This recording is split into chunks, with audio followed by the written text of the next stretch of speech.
Que digo que al principio, cuando presentaba el acto, os advertí de que no os iba a leer el libro de Julia. Que esto quiero que lo hagáis vosotros, ¿eh? O sea, que os contaré alguna cosa, y explicaré la exposición de arriba y alguna cosita del libro. Pero lo importante es que vosotros lo leáis. Eso es realmente lo importante. A ver, ¿por qué escribimos el libro de Julia? Pues por unas razones muy claras. En primer lugar, porque pensamos que tenemos una deuda pendiente con Julia y recuperar la memoria histórica. Esos eran los motivos que nos motivaron a tirar adelante la recuperación de su biografía.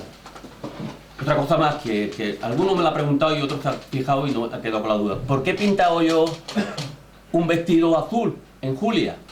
Curiosamente lo he pintado azul. Pues muy fácil, porque si leéis el sumario, no es por capricho, es un símbolo. Si leéis el sumario del Consejo de Guerra de Julia, cuando hacen las características físicas de ella, pone ojos negros, cabello negro, tal, altura tal, y pone vestido azul. Lo podéis leer, que está ahí la página del sumario de Julia. Una de las páginas, claro. Y por eso precisamente, o sea que es un símbolo que he querido reflejar en la exposición. Por eso tiene el vestido azul Julia. No es que me guste el azul, pero lo he puesto precisamente por ese motivo. La foto es blanco y negro, ¿eh? Lo que pasa es que me he tomado el capricho de pintarlo un poquito, para que tenga más. A ver, la exposición está compuesta. Bueno, la exposición de hecho comienza en Mazarrón, la localidad donde nace Julia, una población eminentemente minera. Prácticamente las calles terminan en las minas, se puede decir, porque en las minas y Mazarrón está todo junto, es un conjunto. Una población con mucha tradición minera y es la que le da vida y realza al pueblo, realmente las minas. Hoy Mazarrón ya no tiene esa vida, porque las minas no son rentables, al menos no son rentables como eran en aquella época, y por lo tanto ya no se explota eso y se ha tenido que buscar otros medios de subsistencia. Esto fue lo que obligó precisamente en estos años, los años 20 y tal, a que la gente hiciese una desbandada y emigrase mucha gente a Cataluña, otros se fuesen a Madrid y otros incluso al extranjero, a Francia y tal, para buscarse la vida, porque la zona había quedado, toda la parte minera había quedado bastante desmantelada, ¿no? Bueno, concretando en la exposición, comienza en Mazarrón, veréis una serie de fotografías. Hay una fotografía muy significativa que es la mina La Impensada, y es donde trabajó el padre de Julia, y muchos de la familia Romera trabajaron en esa mina, la mina Impensada, y hay un par de fotografías de la mina Impensada. A partir de ahí veremos, bueno, está el certificado en esto de los padres de Julia, y también está el certificado de defunción, que como veréis muere en el 18 por aquella epidemia que hubo de gripe en el 18, una epidemia fuerte, y murieron muchísima gente. Y los padres mueren uno con diferencia de días con respecto al otro. O sea que Julia con 2 años se queda huérfana de padre y de madre. Su hermana María, que era mayor que ella, su hermana María pasa con los familiares maternos y se va a Cartagena con su abuela y con sus parientes maternos en Cartagena. Y Julia queda al cuidado, de los parientes paternos, de los Romera, que quedan en Mazarrón, y son en el año 21 los que se trasladan a Santa Coloma. O sea que Julia llega en el año 21 a Santa Coloma, y es a partir donde se un poco estudia, los primeros estudios, muy pocos estudios, porque primero, ya sabéis que la enseñanza, y sobre todo para la mujer en esa época, no era como hoy. Y además porque se necesitaba, lógicamente, en aquellos momentos se necesitaba un salario en casa. Julia trabaja desde los 14 años en Pañolería Baró, como ya sabéis, estuvo bastantes años trabajando ahí. Y hay un dato que todavía tengo que seguir investigándolo, porque nos lo deja entrever Vicente, nuestro gran amigo Juan Vicente Castel, nos dice en uno de sus apuntes que él telefonea a Julia, donde trabajaba, estoy hablando del año 39, donde trabajaba, y no era precisamente en Santa Coloma, sino que Julia estaba fuera de Santa Coloma, trabajaba en Barcelona. Poblenou, ¿no? Pero en Leset, en la plaza Leset. Pero no sé exactamente dónde trabajaba. Yo se lo pregunté al padre de los compañeros que están aquí de Guerra, que era, a ver, José Guerra era para Julia como su hermano, porque José Guerra cuenta que Julia no tenía padre, se había criado con esta familia, con la familia Romera, y en esta familia convivía, lógicamente, una de las hijas había casado con Narciso Guerra. Narciso había sido... estuvo en las listas de Esquerra Republicana en el año 34 para la República, bueno, para las elecciones al Parlamento en el año 34. Entonces, el hijo de esta pareja, que después se separaron, no sé los motivos, no me interesa, pero tampoco los conozco, vamos. El hijo, que era José Guerra, se puede decir que se crió junto con Julia. Julia lo llevaba a todas partes, todas las actividades que realizaba, Julia llevaba a José, lo llevaba a todas partes. Lógicamente lo quería como un hermano, eso está claro. Y esto se refleja también en escritos de la misma Julia, que es decir, en la exposición podéis ver todo eso que os estoy contando. Podéis ver cartas de Julia, desde una ortografía casi de adolescente, con mucha falta de ortografía, ya la veréis, con una escritura muchísimo más perfeccionada y además mucho más correcta, de los años 40, ya la podéis ver, una ortografía que ya ha ido corrigiendo, pero de forma autodidacta. Julia le gustaba mucho leer y de forma autodidacta fue corrigiendo esta ortografía. Y podéis ver los escritos, están las cartas de Julia de sus primeros años y las cartas de Julia de sus últimos años. O sea que se puede comparar perfectamente. En la exposición, además podéis ver todo el proceso o el contexto, no solo, bueno, fundamentalmente de Santa Coloma, desde el bombardeo que hubieron con todas las víctimas del fascismo en los años 37 y 38, hay un reportaje que encargó la CNT y que está, algunas de las fotografías de ese reportaje estaban en el archivo fotográfico de Barcelona, las recuperé y las tenemos aquí. Y esa fotografía, también pintada por mí, me tomé la licencia de pintar la parte roja de la bandera, porque la negra ya estaba pintada, era blanca y negra, pero la roja me permitió el lujo de pintarla para que la gente sepa que era la bandera, esta bandera, que era la bandera de Julia. Si seguís la exposición, veréis la fábrica Pañolería Faró, donde trabajó ella, y unos telares, donde ella estuvo trabajando. A continuación, pues ya veréis la fundación de las Juventudes Libertarias en Santa Coloma. Las Juventudes Libertarias en Santa Coloma, su origen se remonta, se puede decir que a finales del 32, porque en el 33, Tierra y Libertad, que era una revista libertaria, publica una nota, que ya lo veréis ahí, una nota sobre Santa Coloma, y ya dice que existía un grupo que se llamaba Juventud Rebelde, que esa Juventud Rebelde era el embrión de las Juventudes Libertarias aquí en Santa Coloma. Si continuáis la exposición, por ese orden, porque está montada cronológicamente, si continuáis ese orden, veréis, bueno, la fundación también, bueno, un cuadro con todos los componentes de las Juventudes Libertarias, pero que habían en el año, te puedo decir, en el año a partir del 38, porque en el año 36 contar que todos los jóvenes que habían en disposición de coger un fusil se fueron voluntariamente a la guerra. Es decir, todas las Juventudes Libertarias primero tomaron aquí los cuarteles, pero después se fueron al frente, se fueron a la columna de Urrutia, a la columna Ortiz y a varias columnas, se fueron a la guerra. Y aquí quedaron pues los más jóvenes, quedaban los chavales de 14, 15, 16 años. El caso de Joan Vicente Castel, él entró en el 38, y ahora explicaré por qué, en la Juventud Libertaria, pero él tenía 16 años en el año 38, quiere decir que era un crío, se puede decir, ¿no? Pues todo, prácticamente me parece que la mayor de todos era Julia, que tenía 6 años mayor que Vicente. O sea que eran todos de esa edad, todas las juventudes en Santa Coloma. Hay una fotografía ahí, bueno, un cuadro, que salen muchísimas personas de Santa Coloma que habían pertenecido a la juventud libertaria. Y las fotos de cuando eran jóvenes están ahí también. Después veremos la entrada, a continuación de esto, la constitución de la UJA, la entrada de las tropas fascistas en Santa Coloma. La constitución de la UJA, perdón, se constituye después de la entrada.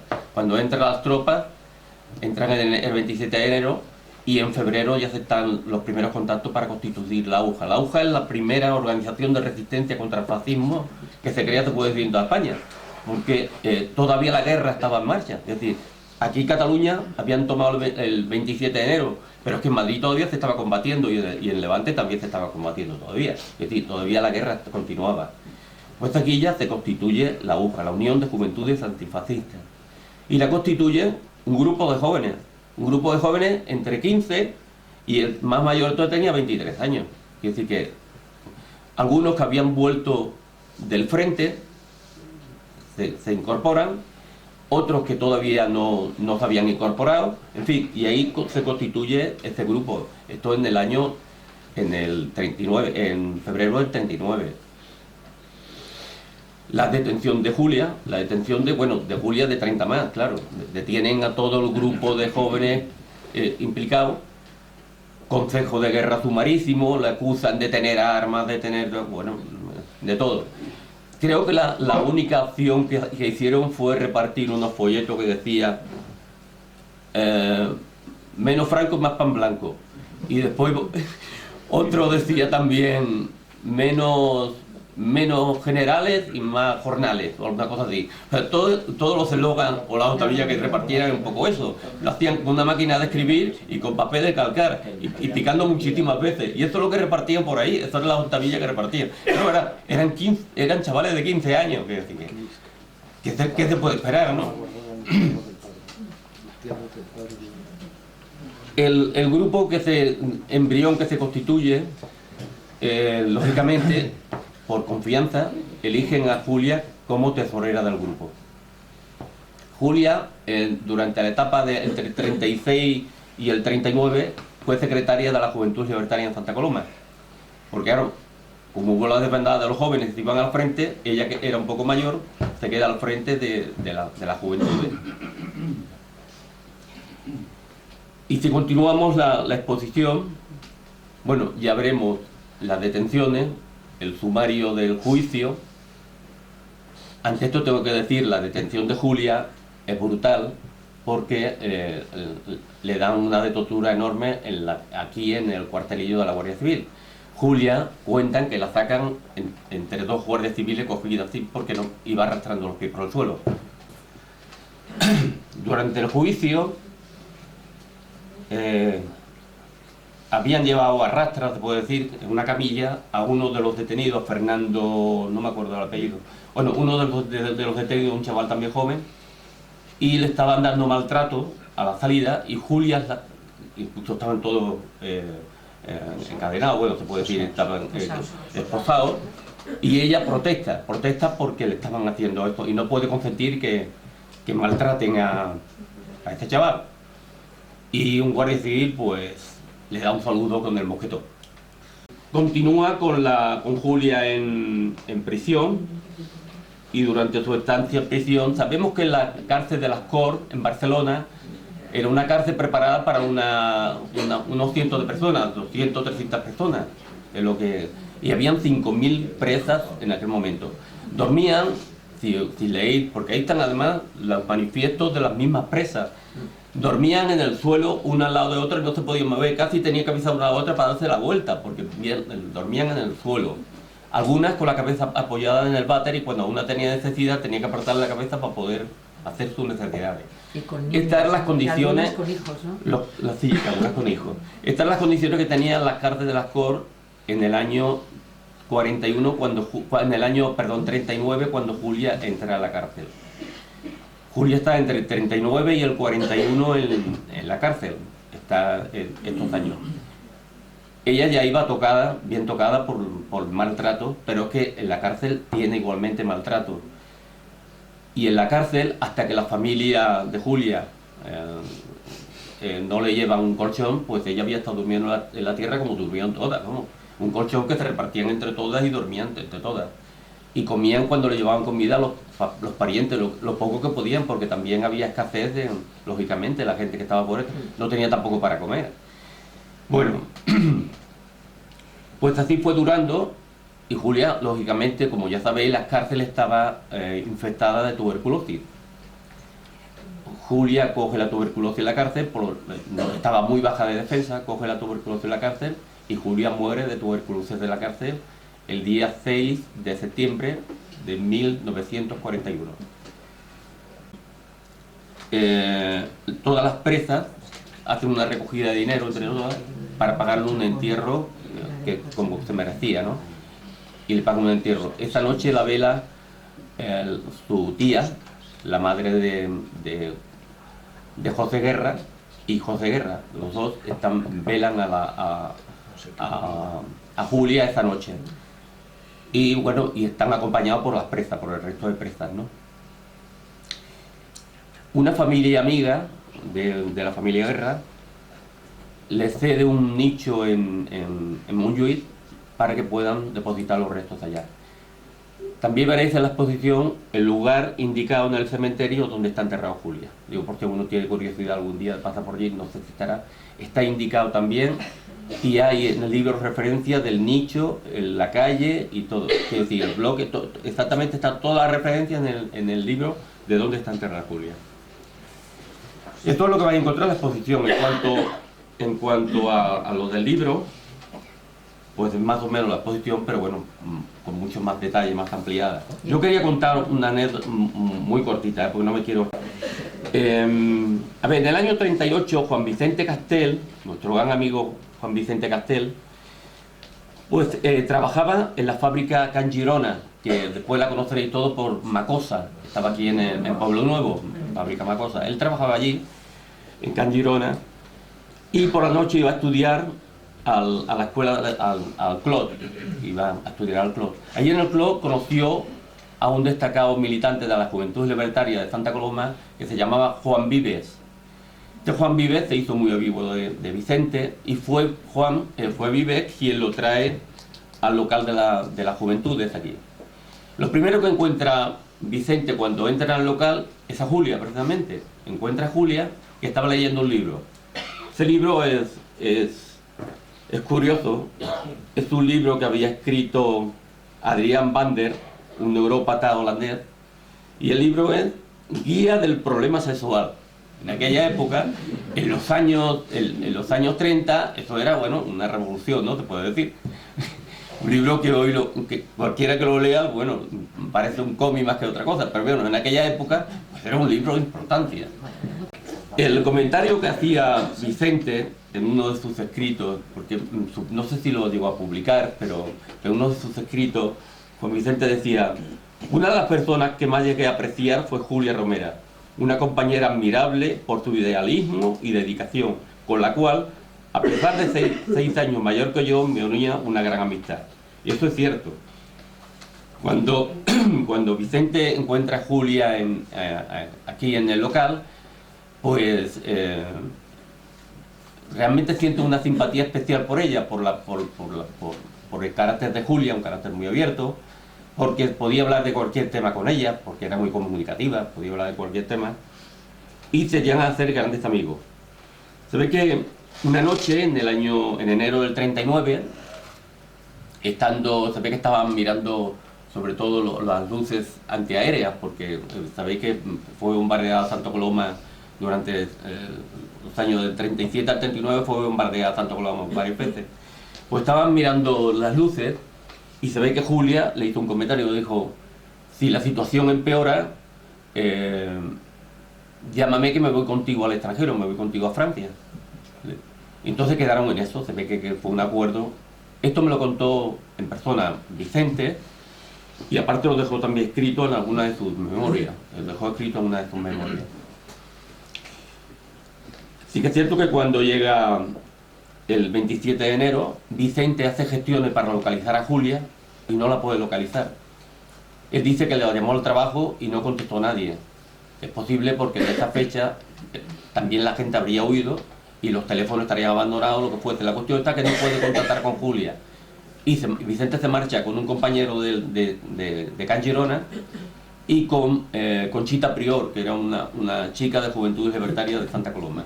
Y se marchan los tres a Francia. Vicente se marcha a Francia junto con muchísima más gente que marchó a Francia porque las tropas estaban entrando ya en Santa Coloma. Cuando Vicente regresa de Francia, que viene en el año 41, lo primero que hace es ir a ver a Julia a la cárcel. Va a ver a Julia y Julia le reprocha en ese momento que por qué no fue a buscarla.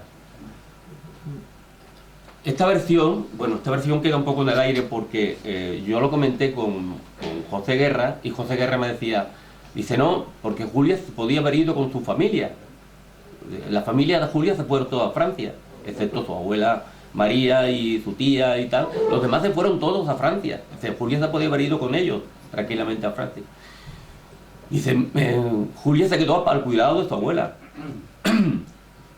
Y yo esto se lo dije también a Vicente. Vicente me dijo, él tenía el cargo de conciencia de no haberse podido llevar a Julia a Francia. Y según me ratifica su hija, murió con esa pena, ¿no? No haberse podido llevar a Julia a Francia. En una ocasión me tomé la libertad de preguntarle a Vicente, oye, ¿tú estuviste enamorado de Julia? Y Vicente, un hombre muy prudente, tal, con la boca pequeña me dijo, no.